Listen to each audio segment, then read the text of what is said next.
Hello everyone, स्वागत है आपका अभिमान अकेडमी की पर्यावरण की क्लास में। पिछली बार पर्यावरण की कक्षा शुरू करते हुए हमने पर्यावरण के बारे में इंट्रोडक्टरी क्वेश्चंस पढ़े थे। पर्यावरण के इस दूसरे भाग में हम पढ़ेंगे दूसरा टॉपिक। आज का हमारा टॉपिक है धारणीय विकास या सतत विकास या टिकाऊ विकास, यानी कि सस्टेनेबल डेवलपमेंट। आज के डेट में यह टॉपिक काफ़ी इम्पोर्टेंट और संवेदनशील भी है, इसीलिए आपको इसके बारे में पता होना बहुत ज़रूरी है। धारणीय विकास विकास की वह अवधारणा है जिसमें वर्तमान की आवश्यकताओं का ध्यान रखते हुए भविष्य की आवश्यकताओं का भी ध्यान रखा जाता है। यानी कि धारणीय विकास की अवधारणा में प्राकृतिक संसाधनों के प्रयोग के बारे में भविष्य की यानी कि भावी पीढ़ी की आवश्यकताओं का भी ध्यान रखा जाता है। यदि हम साधारण भाषा में कहें तो धारणीय विकास का अर्थ है पर्यावरण का संतुलन बनाकर रखते हुए प्राकृतिक संसाधनों का इस तरह प्रयोग करना कि हमारे पर्यावरण को कोई क्षति ना पहुंचे और भविष्य में आने वाली पीढ़ियों की भी जरूरतों की पूर्ति होती रहे। धारणीय विकास को यदि हम परिभाषित करें तो जैसा कि मैंने बोला कि धारणीय विकास का अर्थ है वर्तमान की आवश्यकताओं का ध्यान रखते हुए या वर्तमान की आवश्यकताओं को पूरा करते हुए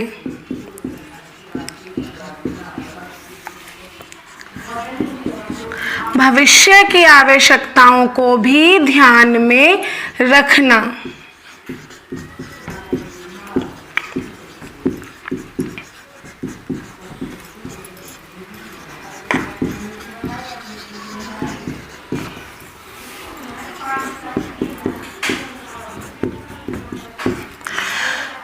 इसकी जो परिभाषा या इसका अर्थ है वो तो इस टॉपिक में सबसे इम्पोर्टेंट है ही कि धारणीय विकास क्या होता है। अब इसके बारे में हम आगे जानते हैं। धारणीय विकास शब्द का जो सबसे पहले प्रयोग किया था वो किया था world commission on environment and development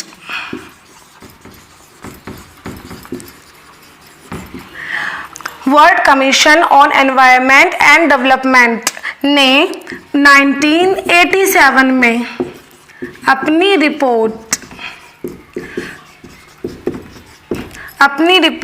our common future में इस अवधारणा यानी कि धारणीय विकास शब्द का प्रयोग किया था, जिसे हम सतत विकास भी कह सकते हैं और टिकाऊ विकास भी कह सकते हैं।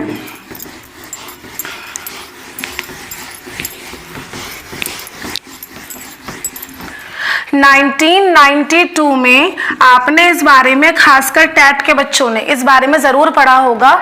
1992 में रियो में जो पहला पृथ्वी शिखर सम्मेलन हुआ था, पृथ्वी शिखर सम्मेलन जिसे अर्थ समिट भी कहते हैं, जो पहला पृथ्वी शिखर सम्मेलन हुआ था उसमें भी इसे समर्थन दिया गया था और एजेंडा 21 कहा गया था। लेकिन जो याद रखने योग्य बात है वो ये है कि एजेंडा 21, हो सकता है आपके माइंड में ये भी आ रहा हो कि एजेंडा 21 है क्या।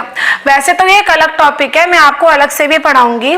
एजेंडा 21 धारणीय विकास की योजना को प्रस्तावित करता है। एजेंडा 21 जो धारणीय विकास को ठीक से प्रस्तावित करता है हमारे सामने, इसमें धारणीय विकास के अंतर्गत 17 लक्ष्य निर्धारित किए गए थे।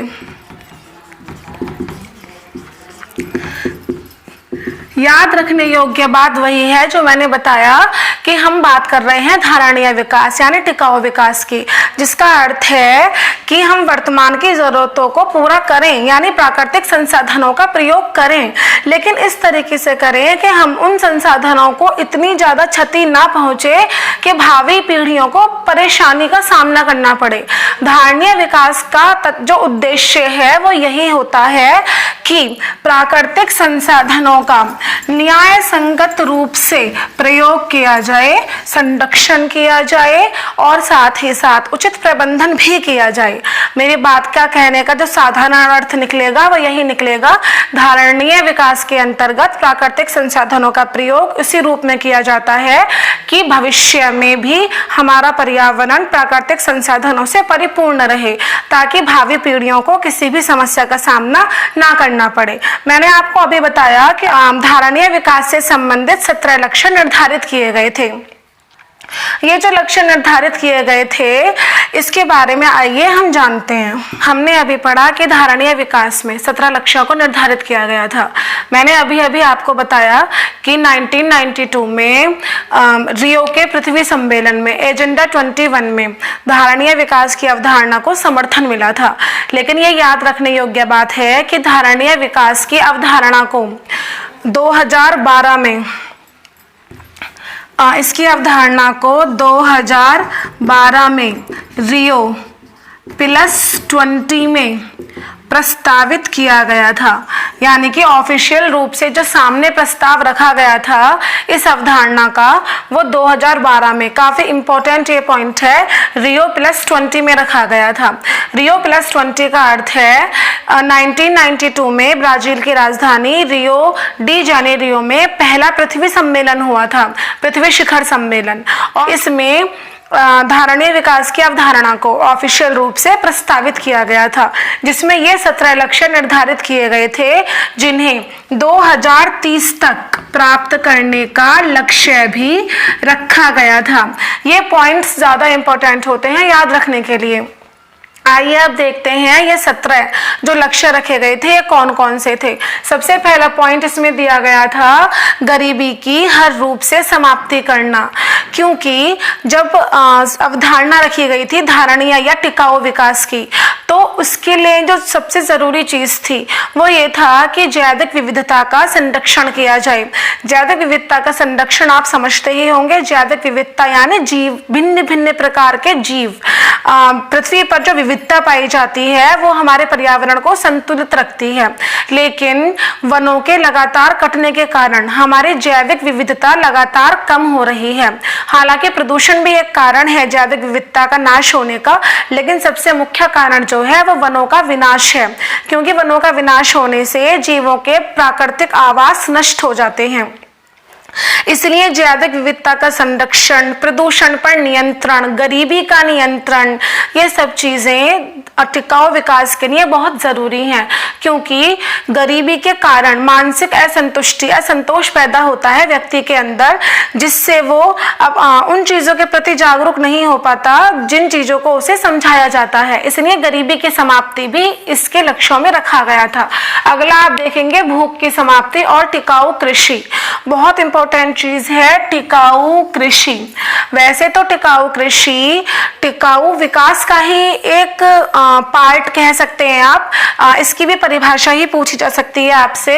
टिकाऊ कृषि का मतलब होता है कि पर्यावरण का संतुलन बनाए रखते हुए भूमि का इस प्रकार प्रयोग करना कि उसकी उर्वरक शक्ति आगे भी बनी रहे, क्योंकि आजकल आप अभी भी जानते हो भारत में तो 60% जनसंख्या कृषि पर ही निर्भर है, और वो आजकल जो रासायनिक खादें और उर्वरक और कीटनाशकों का प्रयोग बहुत ज्यादा किया जाता है, जिसकी वजह से भूमि की जो नेचुरल उर्वरक शक्ति है वो नष्ट हो जाती है।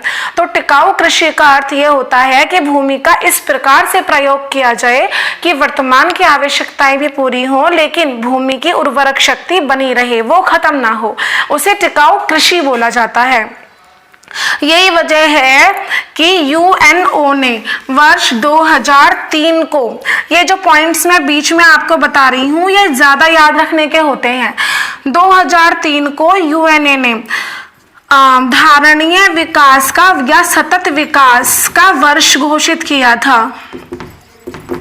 आपको याद रखना होगा, सतत विकास का वर्ष घोषित किया था यूएनओ ने वर्ष 2003 को। अगला लक्ष्य आप देखेंगे सेहत और स्वास्थ्य। ये तो पहले भी बना रहा है उद्देश्य और आज भी है कि धारणीय विकास का एक लक्ष्य ये भी था कि हर आयु, हर स्थान, हर स्तर के व्यक्ति को सेहत प्राप्त हो, उचित स्वास्थ्य बना रहे, क्योंकि यदि वह शारीरिक और मानसिक रूप से स्वस्थ होगा तो वो सोसाइटी को अपना पूरा योगदान दे सकेगा। अगला रखा गया था लैंगिक समानता। ये पॉइंट बहुत देखने योग्य है। भारत में तो लैंगिक असमानता का बहुत ज्यादा प्रॉब्लम पहले भी था, अब भी है, तो लैंगिक समानता भी इसमें रखी गई थी एक लक्ष्य कि 2030 तक हम ये जो पुरुष और स्त्री का भेद है, आपको पता होगा कि ये भी एक क्वेश्चन पूछा जाता है, लिंग कैसी अवधारणा है? तो लिंग एक सामाजिक अवधारणा है, ना कि एक शारीरिक अवधारणा। क्योंकि आपने ये चीजें में भी पढ़ी होंगी कि जब कोई व्यक्ति पैदा होता है तो वो नर और मादा के रूप में होता है, उसे स्त्री और पुरुष, लड़का या लड़की ये नाम समाज देता है और बचपन से ही उनकी परिस्थिति तय कर दी जाती है। तो 2030 तक लैंगिक असमानता को खत्म करने का भी लक्ष्य रखा गया है। स्वच्छ जल और स्वच्छ वातावरण धारणीय विकास का महत्वपूर्ण पहलू है, लगातार दूषित होते हुए जल को शुद्ध करना।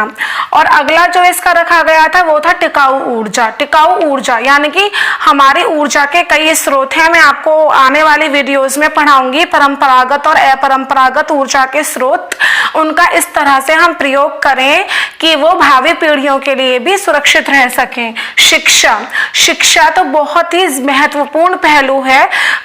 इसमें टिकाऊ विकास में एक लक्ष्य शिक्षा भी रखा गया था, क्योंकि जब व्यक्ति शिक्षित होता है तो वह अपने समाज, अपनी सोसाइटी और अपने देश और पृथ्वी के प्रति, पर्यावरण के प्रति जागरूक होता है। यही वजह है कि पर्यावरण शिक्षा कई स्तर में अनिवार्य कर दी गई है, ताकि हम अपने पर्यावरण को समझ सकें और उसकी अनिवार्यता को समझ सकें। अगला है आर्थिक विकास और रोजगार। किसी भी देश के डेवलपमेंट में आर्थिक विकास और रोजगार महत्वपूर्ण पहलू होते हैं। जब व्यक्ति आर्थिक रूप से विकसित हो जाता है, उसे रोजगार प्राप्त होता है, तो वह संतुष्ट रहता है और अपने देश में सक्रिय योगदान दे पाता है। बुनियादी ढांचा यानी बेस, इसका एक लक्ष्य ये भी रखा गया था कि जो बुनियाद है हमारे, जो किसी भी जीव जंतु या मानव का जो अस्तित्व की जो बेस है, उसे मजबूती दी जाए ताकि भविष्य में वो नींव कभी कमजोर ना पड़ सके। असमानता की समाप्ति या असमानताओं को कम करना, ये असमानता केवल लैंगिक भेद को लेकर नहीं बल्कि समाज में पाए जाने वाले स्तर और अन्य कई प्रकार के भेदों को लेकर भी है। उसे समाप्त करने का भी लक्ष्य इसमें रखा गया था। टिकाऊ शहर, टिकाऊ और स्वस्थ शहर, इसका मतलब यह है कि शहरों में लगातार पॉल्यूशन बढ़ने की वजह से उनका अस्तित्व भविष्य में खतरे में है, तो उसको उसी लेवल तक उन चीज़ों को डेवलप किया जाए कि आने वाली पीढ़ियों के लिए वो जहर का काम ना करे। अगला है खपत और उत्पादन। इसका मतलब है कि उत्पादन और खपत उतनी ही की जाए जितनी की हमें आवश्यकता है।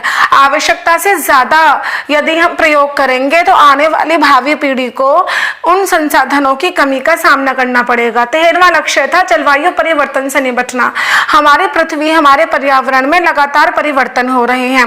परिवर्तन वैसे तो एक स्वाभाविक प्रक्रिया है, लेकिन जब ये परिवर्तन नेगेटिवली बहुत ज्यादा हो जाता है तो हमारे लिए खतरे का रूप ले लेता है।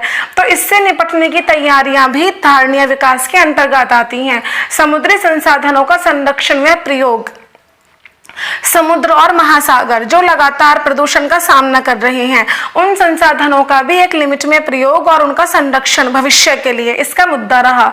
मरुस्थलीकरण को रोकना। मरुस्थलीकरण यानी वनों का विनाश रोकना, क्योंकि लगातार वनों के काटने से भूमि बंजर होती जा रही है, जिसकी वजह से हमारा पर्यावरण संतुलन बिगड़ रहा है। 16वां लक्ष्य था शांतिपूर्ण समावेशी समाज। समावेशी का अर्थ आप समझते होंगे। समावेशी का अर्थ होता है बिना भेदभाव स्वभाव के हर प्रकार के जीव जंतु या व्यक्ति। वैसे यदि ये चाइल्ड डेवलपमेंट में होता तो समावेशी शिक्षा छात्रों को लेकर हो जाता कि हर प्रकार के छात्रों को एक समान कक्षा में शिक्षा प्रदान करना, पर यहाँ समावेशी समाज की ये बात कर रहे हैं, तो इसका मतलब है कि समाज में जो भी है, जिसका भी अस्तित्व हमारे समाज में है, जो भी हमारे समाज का हिस्सा है, उन सबको बराबर अस्तित्व, बराबर मान सम्मान से जीने का अधिकार। मान सम्मान के अंदर स्वच्छ जल और वायु का अधिकार भी आता है। टेट के एग्जाम में क्वेश्चन आपने पढ़ा होगा, स्वच्छ वायु में सांस लेने का अधिकार, वो एक जीवन के अधिकार में ही शामिल होता है। वैश्विक भागीदारी, वैश्विक भागीदारी का मतलब है कि यदि हमें धारणीय विकास की अवधारणा को विकसित करना है, पर्यावरण को बचाना है, तो केवल एक देश के में कार्य करने से पूर्ण रूप से वह कार्य नहीं हो सकता है। वैश्विक भागीदारी का मतलब है विभिन्न देशों को अपने इस लक्ष्य में शामिल कर लेना, ताकि सब मिलकर उस पर कार्य कर सकें। ये 17 लक्ष्य जो थे वो धारणीय विकास में शामिल किए गए थे। और जो आपने लास्ट वाला लक्ष्य पढ़ा, वैश्विक भागीदारी, विदेशी जो इस शिखर सम्मेलन में शामिल होते हैं और धारणीय विकास की अवधारणा में सहयोगी होते हैं, वह अपना कार्य ठीक से कर रहे हैं या नहीं, इसके लिए सस्टेनेबल ग्लोब इंडेक्स का निर्माण किया गया है, जो यह देखता है कि किस देश ने धारणीय विकास के मुद्दों पर और जो उपाय उस समय सुझाए गए थे और जिस पर सहमति प्रदान की गई थी, उस पर कितना कार्य सब देश कर रहे हैं। एक चीज मैं आपको ये भी बता देती हूँ कि जब धारणीय विकास को जब रखा गया था, तो उसके बाद 2002 में जोहान्सबर्ग में जो सम्मेलन हुआ था, जोहान्सबर्ग यानी कि दक्षिण अफ्रीका, जोहान्सबर्ग में जो सम्मेलन हुआ था, उसका भी जो मुख्य मुद्दा था वह भी धारणीय विकास ही रखा गया था, क्योंकि आज की डेट में पर्यावरण को बचाना बहुत ही महत्वपूर्ण मुद्दा हो गया है।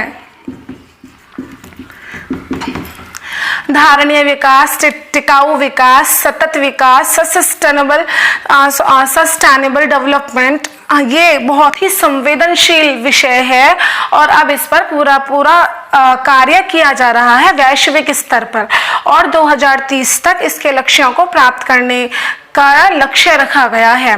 इसके अलावा आपको इसका अर्थ और इसके जो मेन पॉइंट्स है, यदि आप वो भी याद रखें, तो एग्जाम में जो भी क्वेश्चंस बनते हैं वो इन्हीं चीज़ों में से बनते हैं। और केवल एग्जाम्स के लिए ही नहीं, हमारे पर्यावरण के लिए हमें वैसे भी इन चीज़ों के बारे में बेसिक नॉलेज होनी ही चाहिए।